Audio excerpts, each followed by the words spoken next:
अस्सलाम वालेकुम। आज हमने एक्सरसाइज 2 स्टार्ट करनी है। एक्सरसाइज 2 स्टार्ट करने से पहले कुछ एंगल्स हैं उनके बारे में बात करते हैं क्योंकि सारी एक्सरसाइज इन्हीं एंगल्स पे बेस कर रही है। सबसे पहले हमारे पास हैं करस्पॉन्डिंग एंगल्स। ओके। दो पैरेलल लाइंस क्या होती हैं ये मैंने आपको पहले भी बताया था। ऐसी लाइंस जो कहीं मीट नहीं करती, ऐसी लाइंस को पैरेलल लाइंस कहते हैं। ये भी दो पैरेलल लाइंस हैं। सिमिलरली ये किसी भी डायरेक्शन में हो सकती हैं, लेकिन ये कहीं पे भी मीट नहीं करती। सो दो लाइंस विल बी पैरेलल जब भी वो एक दूसरे को मीट नहीं करेंगे, किसी भी पॉइंट पे नहीं करेंगी। फॉर एग्जाम्पल इस तरह की जो लाइंस हैं ये पैरेलल नहीं है। क्यों? क्योंकि ये आगे अगर मैं थोड़ा सा इनको बढ़ाऊंगी तो ये किसी एक पॉइंट पे ये इंटरसेक्ट करेंगी आके। ऐसी लाइंस पैरेलल हैं जो किसी पॉइंट पे जाके मीट नहीं करती। ओके। करस्पॉन्डिंग एंगल्स क्या है? हमारे पास दो पैरेलल लाइंस हैं। ठीक है। ओके, ये पैरेलल ही हैं। ओके, ये पैरेलल लाइंस हैं। इन लाइंस को दो और लाइंस इंटरसेक्ट कर रही हैं, वो पैरेलल नहीं है। हो भी सकती हैं, नहीं भी। यहाँ मैं कंसीडर कर रही हूँ कि वो पैरेलल नहीं है। ठीक है। तो इन लाइंस को मैं कह देती हूँ A B C D. A B and C D parallel हैं, बट दो जो लाइंस हैं P Q and R S, ये पैरेलल नहीं। ठीक है। ओके। जब भी एक लाइन दूसरी लाइन से किसी जगह इंटरसेक्ट करेगी तो डेट मीन्स कि यहाँ कुछ एंगल्स बनेंगे। अब इन एंगल्स के डिफरेंट नेम है। इन्हीं एंगल्स को करस्पॉन्डिंग, ऑल्टरनेट या इंटीरियर एंगल्स हम कहेंगे। ठीक है। ओके। ऐसे एंगल्स, अगर दो पैरेलल लाइंस को दो लाइंस इस तरह से आके इंटरसेक्ट कर रही हैं तो इस जगह ये जो एंगल्स होंगे सेम सेम। ये भी लाइन एक पैरेलल लाइन के ऊपर है और सेम वही लाइन नीचे इंटरसेक्ट कर रही है, ये वाला भी एंगल। इसको फॉर एग्जांपल अल्फा, इसको बीटा कह देते हैं। अल्फा एंड बीटा को हम कहेंगे कि these are corresponding angles. Similarly अगर यही वाले सेम एंगल्स इधर नीचे आ जाएं, दोनों लाइंस के नीचे हैं, तो ये भी करस्पॉन्डिंग एंगल्स हैं।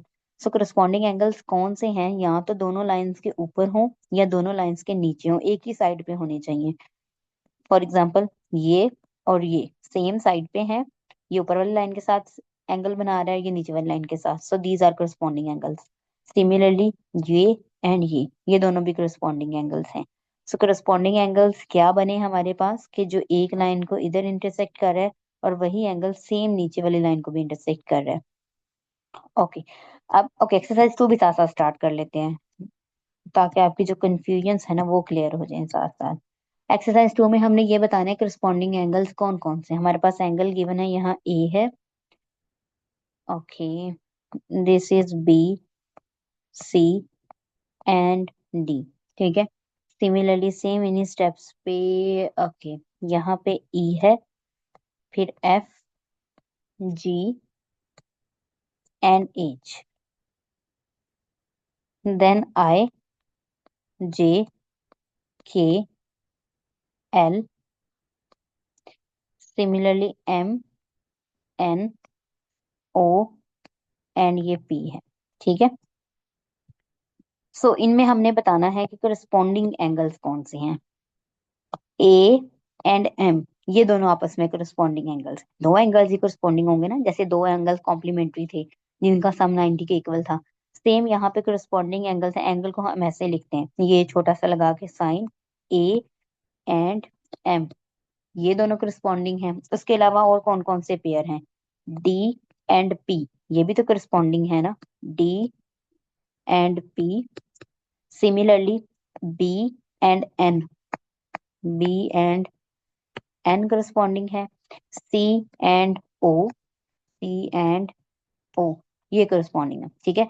अब दूसरी लाइन पे देखें, दूसरी लाइन पे कौन कौन से करस्पॉन्डिंग बन रहे हैं? ई एंड आई करस्पॉन्डिंग है, एच एंड एल करस्पॉन्डिंग है, जी एंड के आपस में करस्पॉन्डिंग है, एंड एफ एंड आई, आई नहीं है जी है, एफ एंड जे करस्पॉन्डिंग है। ठीक है।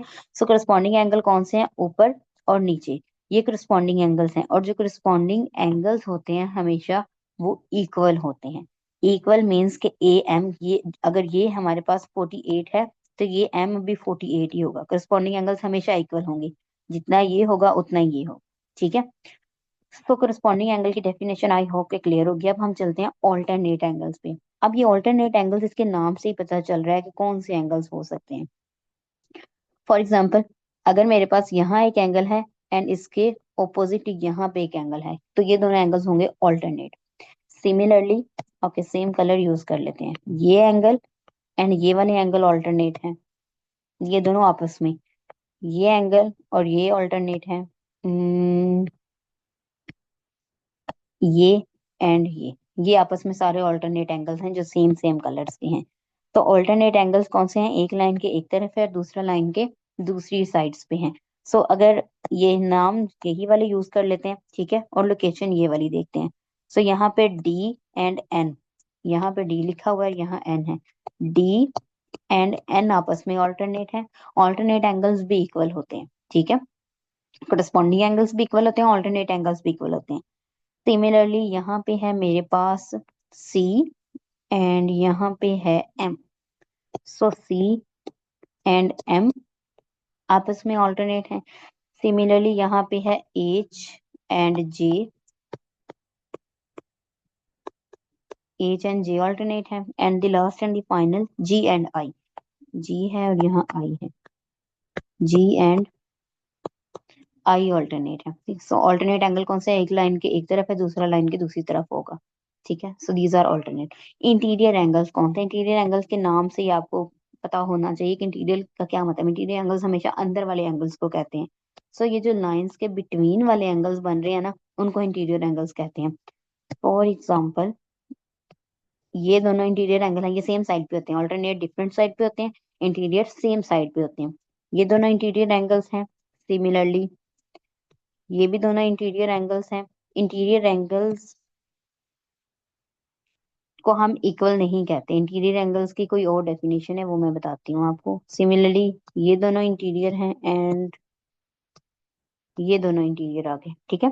सो इंटीरियर एंगल्स का जो सम होता है, फॉर एग्जांपल ये C है, अपनी फर्स्ट डायग्राम से देखें, और ये N है, तो C प्लस N और इनका जो सम है ना वो 180 के इक्वल होता है।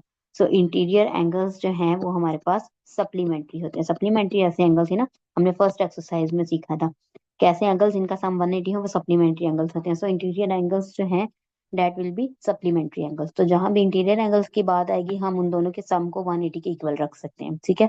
जहां करस्पॉन्डिंग एंगल्स आएंगे हम उनको इक्वल रख सकते हैं। और जहां भी हमारे पास ऑल्टरनेट एंगल्स आएंगे, ऑल्टरनेट एंगल्स को भी हम इक्वल रख सकते हैं। और यस, ऑल्टरनेट एंगल्स को भी इक्वल रख सकते हैं, ठीक है। ओके, एक बात रह गई, वर्टिकली ऑपोजिट एंगल, उसको भी साथ ही डिस्कस कर लेते हैं। अब अगर ये लाइन है, ये पहले भी डिस्कस हुई हुई है, वर्टिकली ऑपोजिट एंगल, ये दोनों एंगल्स आपस में वर्टिकली ऑपोजिट हैं, एक लाइन के ऊपर वाली साइड पे है, दूसरा बिल्कुल ऑपोजिट लाइन के नीचे है। सिमिलरली ये दोनों आपस में वर्टिकली ऑपोजिट एंगल, ये मैंने बात लास्ट लेक्चर में भी डिस्कस की हुई है। सो तीन चार टाइप के एंगल्स हैं, जब याद रखने हैं आपने, corresponding angles, alternate, interior. Interior angles की ये वाली डेफिनेशन याद करनी है कि दोनों का जो सम है दैट विल बी 180, ठीक है। अब हम चलते हैं अपनी एक्सरसाइज के क्वेश्चन नंबर 2 की तरफ, क्योंकि 1 तो डिस्कस हो गया, इंटीरियर यही वाली 1 की डेफिनेशन थी। क्वेश्चन नंबर 2 की तरफ चलते हैं। ओके, क्वेश्चन नंबर 2 में हमने क्या करना है, हमारे पास दो पैरेलल लाइंस हैं और दो वैसे ही लाइंस हैं जो कि पैरेलल नहीं है। This is A, B, C and D. Okay, उसका बी पार्ट आ गया क्वेश्चन नंबर 1 का, वो मैं आपको बाद में बताती हूँ। P, Q, R and S. ये एंगल 48 गिवन है, ये वाला एंगल भी गिवन है, this is 61, this is simple B, C, इनकी वैल्यूज फाइंड करनी है डी, एंड ये वाला एंगल है ए, ठीक है। अब इनकी वैल्यूज हमने डेफिनेशंस की हेल्प से फाइंड करनी है। अब सबसे पहले देखें, ये जो 48 है और ये जो ए है, ये कौन से एंगल्स बन रहे हैं, ऑल्टरनेट है, करस्पॉन्डिंग है, या इंटीरियर। इंटीरियर तो नहीं है, ऑल्टरनेट भी नहीं है, क्योंकि ऑल्टरनेट भी जो है वो ये अंदर वाले सारे एंगल्स होते हैं। सो दिस इज करस्पॉन्डिंग एंगल, और करस्पॉन्डिंग एंगल क्या होते हैं, दोनों इक्वल होते हैं। सो ए किसके इक्वल आ गया, 48 के, और रीजन क्या है, करस्पॉन्डिंग एंगल्स हैं एंड ए बी पैरेलल है सी डी के। ये पैरेलल को मैथमेटिक्स में हम ऐसे दो लाइंस लगा देते हैं, ठीक है।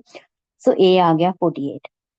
सिमिलरली ये वाले दोनों एंगल्स देखें, क्या ये दोनों वर्टिकली ऑपोजिट नहीं है। सो बी किसके इक्वल आ गया मेरे पास, 61 के इक्वल आ गया। क्यों, रीजन क्या है, वर्टिकली ऑपोजिट। ओके, बी की भी वैल्यू आ गई। अब हम डिस्कस कर सकते हैं सी को। बी एंड सी ये दोनों कौन से एंगल बन रहे हैं? इंटीरियर एंगल है ना, ऑल्टरनेट नहीं है, क्योंकि ऑल्टरनेट दोनों, अगर ये बी इस तरफ है तो ऑल्टरनेट इधर होना था।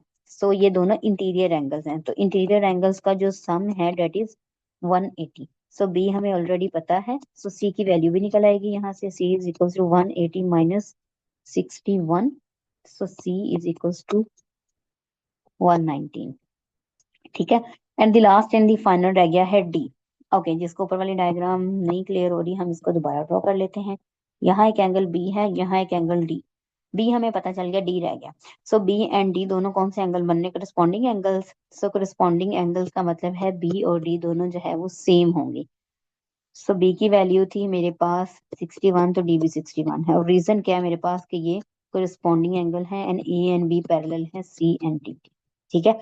सो आपने जस्ट ये तीन डेफिनेशंस यूज करनी है एंगल की, उससे ही ये सारे के सारे एंगल्स हम फाइंड कर लेंगे। ओके, उसका डी पार्ट रह गया क्वेश्चन नंबर 1 का, बी पार्ट सॉरी।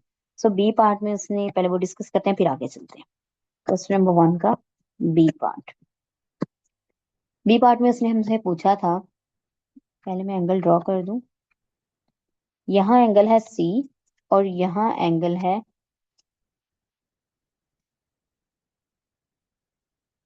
यहाँ एंगल था सी एंड यहाँ है जी। उसने ये पूछा है कि क्या सी इक्वल है जी के? नो। उसकी रीजन क्या है कि ये वाली लाइन इस तरह से है, बिल्कुल सीधी नहीं है, और ये वाली लाइन कुछ इस तरह से, दोनों लाइन से टेढ़ी हैं। ये इसके साथ कुछ और तरह का एंगल बना रही है, ये इसके साथ और तरह का एंगल बना रही है, ये दोनों इक्वल नहीं है। ये कब इक्वल होने थे? व्हेन ये वाली बिल्कुल सीधी होती, ये वाली लाइन भी बिल्कुल सीधी होती, फिर ये एंगल हम कह सकते थे ना कि ये दोनों इक्वल हैं। अब यहाँ हमें नहीं पता कि वो इक्वल हैं कि नहीं है। इक्वल नहीं है वैसे वो वहां पे, और यहाँ ये दोनों इक्वल हैं। तो इसकी कंडीशन क्या है, कब ये दोनों इक्वल होंगे? व्हेन पी क्यू जो है वो पैरेलल होती है, अगर आर एस के, this is P Q and this is R S, P Q parallel होती आर एस के, देन वी कैन से कि ये दोनों इक्वल हैं। अब ये पैरेलल नहीं है, सो वी कांट से कि दोनों इक्वल है। नो, बिकॉज रीजन क्या है हमारे पास, P Q is not parallel to R S. यहाँ पे आप इसको इंग्लिश में लिख दें या मैथमेटिक्स में पैरेलल का मार्क लगा के ऊपर लाइन लगा दें, दैट मीन्स के नॉट पैरेलल। जैसे इक्वल लगा के ऊपर ऐसे लगा देते हैं, not equal. Okay, question number 3 पे आ जाए। क्वेश्चन नंबर 3 में भी अब इन सब में आपने यही करना है, जो एंगल्स मिसिंग है ना वो फाइंड करने हैं। ये ए बी और जो सी डी लाइंस है ना, ये हमेशा पैरेलल दी हुई हैं आपको, और ये जो P Q and R S है ना, ये पैरेलल नहीं।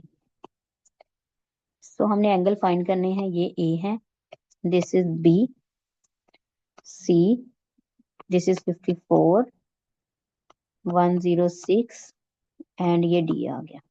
ठीक है। ओके, अब ए तो आपको डायरेक्टली पता चल रहा है ए किसके इक्वल है, ये है और ये है। ये दोनों क्या एंगल बन रहे हैं मेरे पास? कोरिस्पॉन्डिंग एंगल्स बन रहे हैं। सो कोरिस्पॉन्डिंग एंगल्स इक्वल होते हैं। ए इज इक्वल टू आ गया 54 के, रीजन क्या है? Because these are corresponding and A B parallel है सी डी के। ठीक है। ओके, ए आ गया। अब हम चलते हैं नेक्स्ट, हमारे पास ये 106 दिया हुआ है उसने। ठीक है।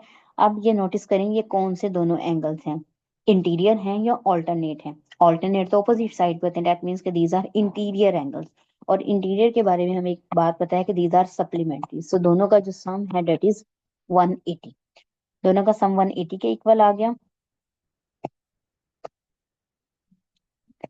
ओके, ये 6 इधर से इरेज हो गया। सो C is equal to 180 minus 106, तो सी की वैल्यू आ गई मेरे पास 74। सी आ गया, ए आ गया, तो क्या रह गया मेरे पास? बी एंड डी रह गया। ठीक है। ओके, सी एंड डी के बारे में देखें, ये कौन से एंगल बन रहे हैं? करस्पॉन्डिंग एंगल्स बन रहे हैं। So D is equal to C, reason क्या है? Because these are corresponding and A भी पैरेलल है सी डी के। सो डी की वैल्यू भी आ गई 74। ठीक है। एक रह गया जस्ट हमारे पास, विच इज बी। बी के बारे में आप खुद थोड़ा सा सोचे कैसे आएगा। अब बी को हम किसी के साथ इधर कंपेयर तो नहीं कर सकते, करस्पॉन्डिंग तो कुछ भी नहीं इधर दिया हुआ, लेकिन बी को सी के साथ तो कर सकते हैं ना। और ये कौन से एंगल बन रहे हैं? वर्टिकली ऑपोजिट एंगल बन रहे हैं। सो वर्टिकली ऑपोजिट एंगल हमेशा क्या होते हैं? इक्वल होते हैं। दैट मीन्स कि बी इज इक्वल टू सी है, और रीजन क्या है कि ये वर्टिकली ऑपोजिट एंगल है। सो बी भी आ गया 74। ठीक है। सो आपने जस्ट 3 डेफिनेशंस अपने माइंड में रखनी है और उसी से आप सारे क्वेश्चन को सॉर्ट आउट कर सकते हैं। So move to the question number 4। Okay, इसकी डायग्राम पहले बना लेते हैं।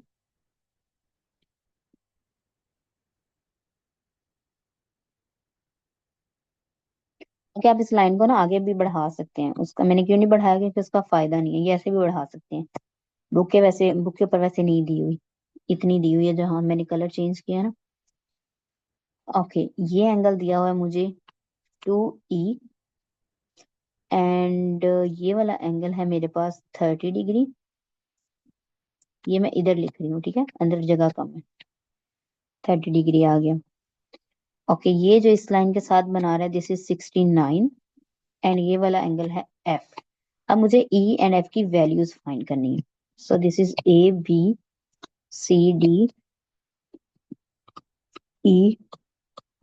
और ये F है, ठीक है।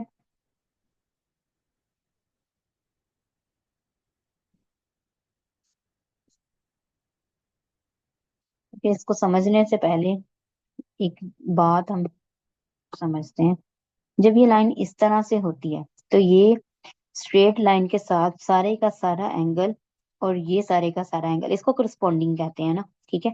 अब हमारे क्वेश्चन में इसने क्या किया है, यहाँ से इस एंगल को और छोटा करके ऐसे कर दिया। अब करस्पॉन्डिंग एंगल्स हमेशा ये पैरेलल लाइन के साथ बनता है। डेट मीन्स कि इसका जो करस्पॉन्डिंग एंगल है ये इसके साथ, ये वाला टोटल करस्पॉन्डिंग एंगल होता है, ये हाफ करस्पॉन्डिंग नहीं होता। दोनों पैरेलल लाइंस, जो भी पैरेलल लाइंस हैं, ये दोनों इसके साथ, ये जो लाइन इंटरसेक्ट कर रही है ये वाली, ये जो इसके साथ एंगल बनाएगी वो करस्पॉन्डिंग होता है, ये हाफ वाला करस्पॉन्डिंग नहीं होगा। अब हमारे केस में देखो, ये पैरेलल लाइन थी, ये वाली, इसके साथ ये जो लाइन इंटरसेक्ट कर रही है, ये जो एंगल बना रही है, this is the corresponding angle. यहाँ तो 2E, अगर तो 2E होगा तो 2E का जो कंपैरिजन है वो हम सिर्फ F के साथ कर सकते हैं। सो अगर हमें ये पूरे का पूरा कंपैरिजन करना है तो इस पूरे का पूरा कंपैरिजन हम ये 69 के साथ कर सकते हैं। अगेन मैं रिपीट कर रही हूँ, ये वाली लाइन है, ठीक है, ये एक लाइन इसके साथ करस्पॉन्डिंग एंगल बनाएगी, ये दोनों बनेंगे। इसी को अगर मैं हाफ कट कर दूं इस तरह से, सो ये वाला जो करस्पॉन्डिंग एंगल है ये इसके करस्पॉन्डिंग होगा, ठीक है। समझ आ रही है ना बात की। जो वाली लाइन, ये इंटरसेक्टिंग जो लाइन है जिस स्ट्रेट लाइन के साथ एंगल बनाएगी वो दोनों आपस में करस्पॉन्डिंग होंगे। सो दिस इंप्लाइज कि ये दोनों अगर हम कंपैरिजन करेंगे तो ये दोनों इक्वल आएंगे, एंड सिमिलरली ये दोनों आपस में इक्वल आएंगे, ठीक है। सो ये छोटा सा डिफरेंस है, लेकिन अपने इसको अपने जहन में रखना है। अब हम अपने क्वेश्चन की तरफ चलते हैं। सो क्वेश्चन में है हमारे पास 2E+30, ये इतना 30 है, ये इतना 2E है, ठीक है। सो हम कह सकते हैं 2E+30 किसके इक्वल है, ऑब्वियसली 69 के इक्वल आएगा। क्यों, क्योंकि ये टोटल करस्पॉन्डिंग है और ये इसका करस्पॉन्डिंग एंगल है, ये दोनों आपस में करस्पॉन्डिंग है ना। सो 2E+30 आ गया। 2E = 69 - 30, यहाँ से हम इसकी वैल्यू निकालते हैं 39। सो E की वैल्यू आ गई 19.5, ठीक है, ई आ गया। उसके बाद अगेन हम करस्पॉन्डिंग की डेफिनेशन लगाएंगे, लेकिन एफ के ऊपर और 2E के ऊपर लगाएंगे, क्योंकि ये करस्पॉन्डिंग है इस एंगल के। सो 2E = आ रहा है एफ की, 2E किसके इक्वल है, 39 के। सो ये एफ की वैल्यू आ गई मेरे पास, ठीक है। सो इस क्वेश्चन का जो बेसिक अंडरस्टैंडिंग है ना वो यही है कि आपने जो करस्पॉन्डिंग एंगल है वो चेक करना है कि किसके साथ बनेगा। ये वाला लाइन इसके साथ इंटरसेक्ट करिए तो ये दोनों करस्पॉन्डिंग एंगल है, सिमिलरली ये दोनों करस्पॉन्डिंग एंगल है, ठीक है। अब इसके साथ अगर मैं इसमें से एक और लाइन गुजार दूं तो ये जो एंगल बनेगा और ये जो एंगल बनेगा ये आपस में करस्पॉन्डिंग होंगे, ठीक है। I hope it clears now. Next move to the question number 5।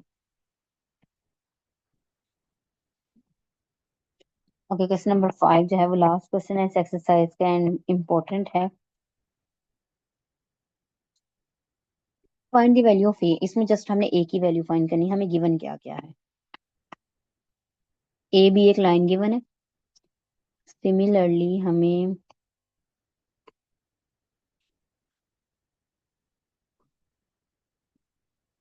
D E एक लाइन गिवन है, ठीक है। यहाँ पे जो एंगल है ये बन रहा है टू ए, एक मिनट, दिस इज टू ए, ये टोटल एंगल, ठीक है। ओके, ये वाला जो एंगल है दिस इज 20 डिग्री, एंड ये वाला जो एंगल है दिस इज 44 डिग्री, ठीक है। ओके, अब हम इसके ऊपर जितनी भी अभी हमने थ्योरी डिस्कस की है ना वो नहीं लगा सकते। क्यों नहीं लगा सकते? उसकी रीजन ये है कि ये जो दो स्ट्रेट लाइंस हैं इन दोनों को लाइन एक इंटरसेक्ट करनी चाहिए, लेकिन ऐसी कोई लाइन हमारे पास यहाँ पे है ही नहीं जो दोनों को इंटरसेक्ट करे। ये एक लाइन है और ये एक डिफरेंट लाइन है, ये दोनों डिफरेंट लाइंस हैं। जो नीचे वाली है 20 का एंगल बना रही है। डैट मीन्स कि वो थ्योरी लगाने के लिए हमें यहाँ पे थोड़ी सी अमेंडमेंट करनी पड़ेगी। डैट इज कि हम एक स्ट्रेट लाइन अपने पास से सपोज करते हैं जो बिल्कुल इसके सेंटर से गुजर रही है।